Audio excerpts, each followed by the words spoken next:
नमस्कार, TV9 मराठीमध्ये आपल्या सगळ्यांचे स्वागत। मी निखिला आणि महत्त्वाची बातमी, छत्रपती संभाजीनगरमध्ये हंबरडा मोर्चामधून ठाकरेंनी सरकारवर हल्लाबोल केला। थेट कर्जमाफी करा, पुनर्गठन नको अशी मागणी उद्धव ठाकरे यांनी केली। दिवाळीपूर्वी शेतकऱ्यांना नरेगाचे 1 लाख रुपये द्या अशी मागणी सुद्धा उद्धव ठाकरे यांनी केली। छत्रपती संभाजीनगरमध्ये ठाकरेंच्या शिवसेनेनं हंबरडा मोर्चा काढला। या मोर्चामध्ये संजय राऊत, आदित्य ठाकरे, अंबादास दानवे आणि चंद्रकांत खैरे सहभागी झाले।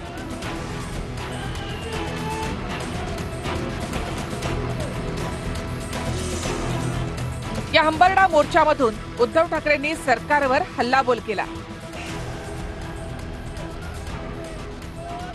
शेतकऱ्यांसाठी पॅकेज ही सगळ्यात मोठी ऐतिहासिक थाप असल्याचा आरोप ठाकरेंनी आपल्या भाषणातून केलाय। कर्जाचं पुनर्गठन करणार, आम्हाला पुनर्गठन नकोय, आजचं मरण उद्यावर नकोय, आम्हाला कर्जमुक्ती पाहिजे। 50,000 रुपये हेक्टरी हवेत की नकोय?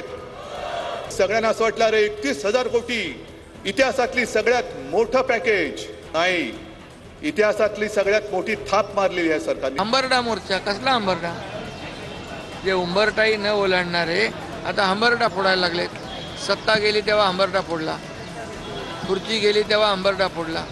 हे त्यांनी म्हटलं मला मान्य आहे, फार चांगलं आहे, हे विरोधी पक्षाचं काम आहे भाई, याचा अर्थ मदत मिळणार आहे याच्यावर त्यांचा विश्वास आहे। आम्ही जी मदत केली ती पण त्यांना मान्य आहे। आता त्यांचं म्हणणं एवढंच आहे की जर नाही मिळाली तर रस्त्यावर उतरू। आम्ही उद्धवजीला रस्त्यावर उतरू देणार नाही, आम्ही मदत नीट देऊ। सरकारनं कुक्कुटपालन तसंच दुधाळ जनावरांसाठी केलेली मदत ही तुटपुंजी असल्याचा आरोपही ठाकरेंनी केला। कोंबडी गेली तर एका कोंबडीला 100 रुपये। आता बाजारात जा आणि चिकनचा भाव काय विचारा जरा, किती रुपये किलो आहे? मुंबईमध्ये आता 150-200च्या वरती चालला असेल एका कोंबडीच्या, एका किलोच्या मटणासाठी, आणि शेतकऱ्याला तुम्ही 100 रुपयाची कोंबडी देता। अंडी कोण उमवणार? सरकार। एका गायीसाठी 37,000 रुपये। मला तुम्ही सांगा, 37,000 मध्ये दुभती गाय मिळते का? किमान किती खर्च येतो? 1 लाख रुपये, म्हणजे आम्ही हेक्टरी 50,000 मागतोय, इकडे गायच 1 लाखाची मिळते। कैलास, तुम्ही जे बोललात, राजा उदार झाला आणि हाती काय दिला? अरे आता येता एका शेतकऱ्यांनी सांगितलं की साहेब हातात टरबूज दिलं। राजा उदार झाला आणि हातात काय दिलं? या टरबूज। ही शेतकऱ्यांची थट्टा चाललेली आहे। सरकारच्या 31,000 कोटींच्या पॅकेजचं समर्थन करायला तयार आहे, पण एक अट आहे असं ठाकरेंनी म्हटलं। मुख्यमंत्री जे बोलले की खरडून गेलेल्या जमिनीला पर हेक्टरी आम्ही मनरेगातनं किती देणार? 3 लाख, 3.5 लाख। मग मी मुख्यमंत्र्यांना तुमच्या वतीने आव्हान देतो आहे की दिवाळीपूर्वी त्या 3 लाखातले 1 लाख माझ्या शेतकऱ्याच्या खात्यात टाकाच। आहे बरोबर आहे माझं म्हणणं? कबूतर बचाव धर्मसभेमध्ये जैन मुनी आणि महाराजांनी चिथावणीखोर वक्तव्य केली आहेत। फडणवीस आमच्यामुळेच मुख्यमंत्री झालेत असा दावा कबूतर बचाव धर्मसभेत करण्यात आला। आपल्या नेत्यांना आवरा असा शिंदेना देखील इशारा देण्यात आलाय।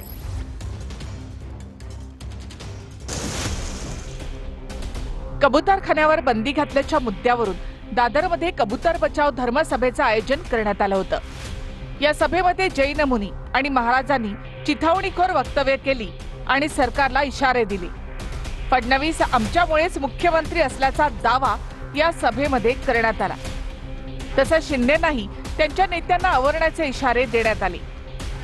महाराष्ट्र में चुनाव के अंदर टाइम में हम सब संत लोग घर घर में जाके, हर प्रांत के, हर धर्म के संत लोग जाके आवाज उठाए, तब जाके ये देवेंद्र फडणवीस मुख्यमंत्री बना है। कोण हे ताई? मी तिला काही ओळखत नाही। हम तो सिर्फ योगी, मोदी, देवेंद्र फडणवीस और गौ माता को राज्य माता घोषित करने वाले एकनाथ शिंदे ही कर सकते हैं। पण मी एकनाथ शिंदेला सांगतो, साहेब जे बिचारे पागल झालेले आहे त्याला तुम्ही आवरा। अपरिग्रह हा एक अत्यंत महत्त्वाचा जे मूल्य आहे ते शिकवण्याचं काम आमचे जैन मुनी करत असतात। त्यांच्याबद्दल नितांत आदर आम्हाला आहे आणि साधारणपणे जे जैन मुनी आहेत ते ज्या प्रकारे त्या ठिकाणी चांगला मार्ग सांगतात त्या मार्गावर चालण्याचा आम्ही प्रयत्न करतो। बाकी आता कोणी काही बोललं असेल तर मला त्याची माहिती नाही, त्यामुळे मी त्याच्यावर बोलू शकणार नाही। या धर्मसभेत ठाकरे बंधूंवर देखील टीकेची झोड उठवण्यात आली। मैं महाराष्ट्र को सिर्फ बाला साहेब ठाकरे को ही मानता हूं और आनंद दीघू को ही मानता हूं, और जो जिस सरकार ने देवेंद्र फडणवीस ने जिस राज्य को माना है उसको मानता हूं, बाकी मैं किसी नेता को पहचानता नहीं। कुत्ता सुरक्षित नहीं, गाय सुरक्षित नहीं, कबूतर सुरक्षित नहीं, उद्या उंदरावर येणार आहे। उंदीर तर गणपती बाप्पाचं वाहन आहे, घरी पाळा म्हणतात तुम्ही। आता तो बिचारा तो उंदीर आपली जागा पाहून घेते, कबूतर कुठे जाणार? न्यायालयाच्या आदेशावर देखील या धर्मसभेत प्रश्न उपस्थित करण्यात आले। भोंगे उतरले का? पण त्यांना चालते, आम्हाला चलत नाही का? पहिले भोंगे उतरा, दारू और सिगरेटवर रोक लावा, नंतर तो कबूतरावर रोक लावा। तो सर न्यायाधीश पर जूता फेंककर लोग मार रहे, तो क्यों मार रहे, उनकी क्यों ऐसी मानसिकता हुई? उसके पीछे भी कुछ विचार होगा ना। तो अगर ये सनातन संस्कृति और ऐसे हमारे साधु संत देश राष्ट्र के लिए, धर्म के लिए बोल रहे, फिर भी कोर्ट में हमारे पक्ष में निर्णय नहीं लगते, तो जनता का विश्वास कैसे रहेगा? या धर्मसभेत कबुतरांच्या विष्ठेवरून अजबच दावे करण्यात आले। या धर्मसभेत एका नव्या शांतिदूत जनकल्याण पक्षाची स्थापना करण्याची घोषणा देखील करण्यात आली आहे। महापालिकेमध्ये उमेदवार उभे करणार असा दावा देखील यामध्ये करण्यात आलाय। अजित पवार हे आमदार संग्राम जगतापांना नोटीस पाठवणार आहेत। संग्राम जगतापांचे विचार पक्षाला मान्य नाहीत असं अजित पवार म्हणाले। दिवाळीला हिंदूंकडूनच खरेदी करा असं वक्तव्य संग्राम जगताप यांनी केलं होतं। संग्राम जगताप यांना अजित पवारांची राष्ट्रवादी कारणे दाखवा नोटीस पाठवणार आहे। संग्राम जगताप यांची भूमिका आणि विचार पक्षाला मान्य नसल्याचं अजित पवार म्हणाले। या दिवाळीमध्ये फक्त हिंदू व्यक्तींकडूनच वस्तू खरेदी करा असं आवाहन संग्राम जगताप यांनी केलं होतं। आता दीपावलीच्या निमित्तानं देखील इथं आता बाजारपेठ आहे। मी तुम्हाला सर्वांना विनंती करेन, जो दीपावलीच्या निमित्तानं काही खरेदी करेल ते एक लक्षात घ्या, तर ती खरेदी करत असताना आपला पैसा, आपली खरेदी आणि आपल्यातला जो नफा भेटल तो फक्त आणि फक्त हिंदू माणसालाच झाला पाहिजे। अशा प्रकारची दीपावली आपण प्रत्येकाने साजरी करावी। त्यांनी अतिशय चुकीचं विधान केलेलं आहे। आम्ही त्यांना कारणे दाखवा नोटीस पाठवणार आहोत। एकदा पक्षाची ध्येय धोरणं ठरल्यानंतर पक्षाच्या विचारधारेपासून जर कुठलाही खासदार, आमदार किंवा संबंधित जबाबदार व्यक्ती अशा प्रकारची वक्तव्य करत असतील तर ती वक्तव्य राष्ट्रवादी काँग्रेस पक्षाला अजिबात मान्य नाही। संग्राम जगताप यांच्या वक्तव्यावरून अजित पवारांनी याआधी सुद्धा नाराजी व्यक्त केली होती। अजित पवार यांनी बोलावलेल्या बैठकीला सुद्धा संग्राम जगताप गेले नव्हते। संग्राम जगताप यांच्या मानगुटीवर सध्या हिंदुत्वाचं भूत बसलं असल्याची टीका वडेट्टीवार यांनी केली। त्याच्या मानगुटीवर सध्या हिंदुत्वाचं भूत बसलेलं आहे आणि तो भूत सध्या त्याला वाटतं की मला पुढची माझी स्वप्न पूर्ण करतील, मला मग मंत्री करतील, मला मोठे खाते देतील, मला मुख्यमंत्री करतील, असा त्याचा गोड गैरसमज झालेला दिसतो हिंदुत्वाचा नारा देऊन। आणि अशा प्रकारे विष घालवण्याचं काम तो करतो आहे। राहतो राष्ट्रवादीमध्ये, भूमिका भाजपची मांडतो। पक्षाची ध्येय धोरणं ठरलेली आहे। अरुण काका जगताप हयात होते तेव्हा सुरळीत होतं। आपण जबाबदारीनं बोललं पाहिजे। त्याची भूमिका आणि विचार पक्षाला मान्य नाही। मी त्याला मागे सांगितलं होतं, तो मला म्हणाला सुधारणा करणार, पण त्यामध्ये काही बदल होताना दिसत नाही। सुजय विखेंसाठीच्या प्रचारावेळी मुख्यमंत्र्यांच्या सभेमध्ये सचिन घायवळ व्यासपीठावर होता असं रोहित पवारांनी म्हटलं। आमदार रोहित पवारांनी पत्रकार परिषदेमध्ये हा व्हिडिओ सुद्धा दाखवला। तर चुकीच्या अहवालामुळे निलेश घायवळला पासपोर्ट मिळाला, कुणाचा आशीर्वाद होता असा सवाल करत फडणवीसांनी टीका केली। सीएम साहेबांवर आक्षेप घेतोय असं म्हणत नाही। त्यांच्या राम शिंदे सरांनी जी नावं दिली ती नावं त्यांनी तिथं बोलून दाखवली। आता ह्याच्यामध्ये एका प्रचार सभेमध्ये श्री पवन राळेभाम, श्री सचिन गायवळ, श्री अशोक खेडकर, म्हणजे राम शिंदे सरांनी जी नावं दिली ती देवेंद्र फडणवीस साहेबांनी बोलून दाखवली। पासपोर्ट मिळवण्याकरता त्यांनी अहिल्यानगर जिल्ह्यामध्ये ऍप्लिकेशन केली आणि त्यावेळी तेव्हाच्या नेत्यांच्या राजकीय दबावापोटी त्यांना पूर्णपणे क्लीन चिट पोलिसांनी दिली आणि अहवाल सादर केला की यांच्यावर कुठलाही गुन्हा नाही आणि त्यामुळे हा पासपोर्ट त्यांना मिळाला आणि ते पळून जाऊ शकले। तेव्हा कोणाचा दबाव होता, निवडणुकीत त्यांनी कोणाचं काम केलं होतं, कोणाचा आशीर्वाद होता? माझं म्हणणं आहे की पासपोर्ट द्यायचा अधिकार कोणाला आहे? म्हणजे फेक पासपोर्ट होता हे कळलं नाही इमिग्रेशनच्या डेटामधून। मी तर हा इश्यू सेंट्रल गव्हर्नमेंटकडे रेज करणार आहे। मी जयशंकरजींना, माननीय अमित भाई शाहना रेज करणार आहे हा पार्लमेंटमध्ये की हा फक्त पुण्यापुरतं सीमित आहे, नॅशनल सिक्युरिटीचा इश्यू आहे। उद्या कुठलाही आतंकवादी उठेल आणि परदेशी निघून जाईल, मग हे कुठली तंत्रज्ञान कोणी मदत केली आहे? मग इमिग्रेशनला मदत झाली, पासपोर्ट एक तर खोटा कसा झाला, पोलीस क्लिअरन्स कोणी दिला आणि इमिग्रेशन कसं क्लिअर केलं, हा एक मोठा प्रश्नच आहे ना। रवींद्र धंगेकर यांची एकनाथ शिंदेंनी कान उघडणी केल्याची माहिती सूत्रांकडून मिळते। घायवळ प्रकरणामध्ये धंगेकरांनी चंद्रकांत पाटलांवर आरोप केले होते। भाजपसह पक्षातील नेत्यांकडून सुद्धा धंगेकरांची शिंदेंकडे तक्रार करण्यात आली। दरम्यान गुन्हेगारी कमी करण्यासाठी मी आवाज उठवत असेल तर माझे नेते मला अडवणार नाहीत, अशी प्रतिक्रिया रवींद्र धंगेकर यांनी दिली आहे।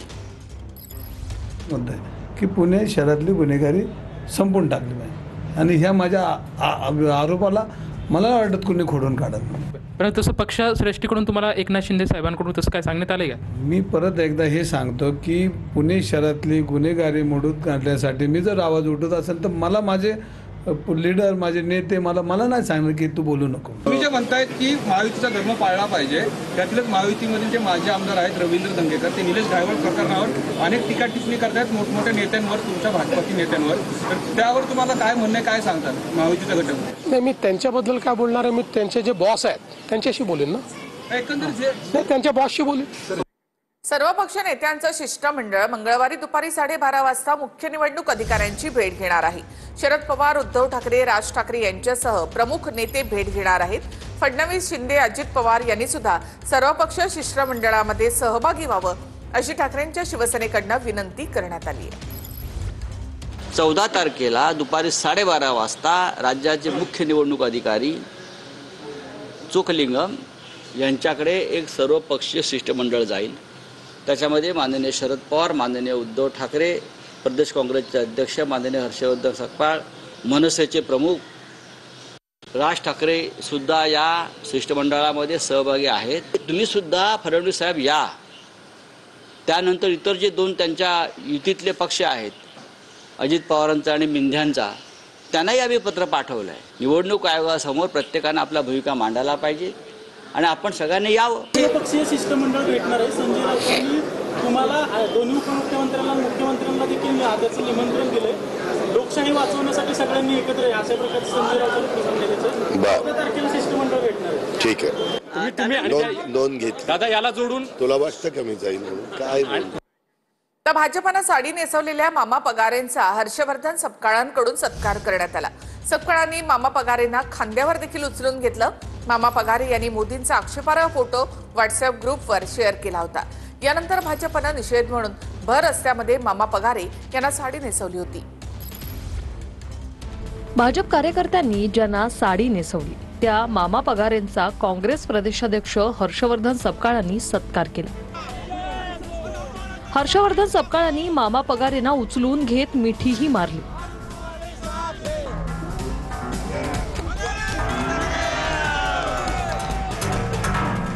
काही दिवसांपूर्वी मामा पगारे यांनी सोशल मीडियात एक पोस्ट केली होती। पंतप्रधान मोदींच्या आक्षेपार्ह फोटो पगारेंनी व्हॉट्सअपच्या ग्रुपमध्ये फॉरवर्ड केल्याचा आरोप भाजप कार्यकर्त्यांनी केला होता। त्यानंतर भाजप कार्यकर्त्यांनी मामा पगारेंना घेरत त्यांना भर रस्त्यात साडी नेसवली होती।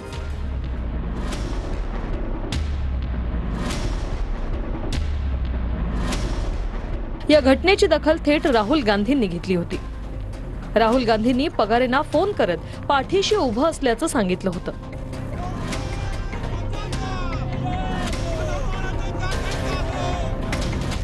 त्यानंतर आज काँग्रेस प्रदेशाध्यक्ष हर्षवर्धन सपकाळेही पगारेंच्या घरी पोहोचले। सपकाळांनी मामा पगारेंना उचलून घेत त्यांचा सत्कारही केला। सांगलीमध्ये एका पोलीस हवालदारानं 1 कोटीच्या बनावट नोटा छापल्यात। या प्रकरणी पोलीस हवालदारासह 5 जणांना अटक करण्यात आली, तर 1,11,00,000च्या बनावट नोटांचा साठा जप्त करण्यात आलाय। सांगलीमध्ये बनावट नोटांचं मोठं रॅकेट पोलिसांनी उघडकीस आणलंय। बनावट नोटा छापण्याच्या या रॅकेटमध्ये पोलीस हवालदार सहभागी होता। पोलिसांनी 1,11,00,000च्या बनावट नोटांचा साठा जप्त केलाय. 500 आणि 200 रुपयांच्या बनावट नोटा छापण्याचं काम हे रॅकेट करत होतं. कोल्हापूर शहरातल्या एका चहाच्या कंपनीमध्ये बनावट नोटांची छपाई सुरू होती. यासाठी कोल्हापुरात सिद्धलक्ष्मी अमृततुल्य चहा या कंपनीची स्थापना पोलीस कर्मचाऱ्यांना केली होती. पोलिसांनी पुणे बंगळुरू महामार्गावर कासेगावमध्ये नोटांची तस्करी करत असताना या टोळीला अटक केली.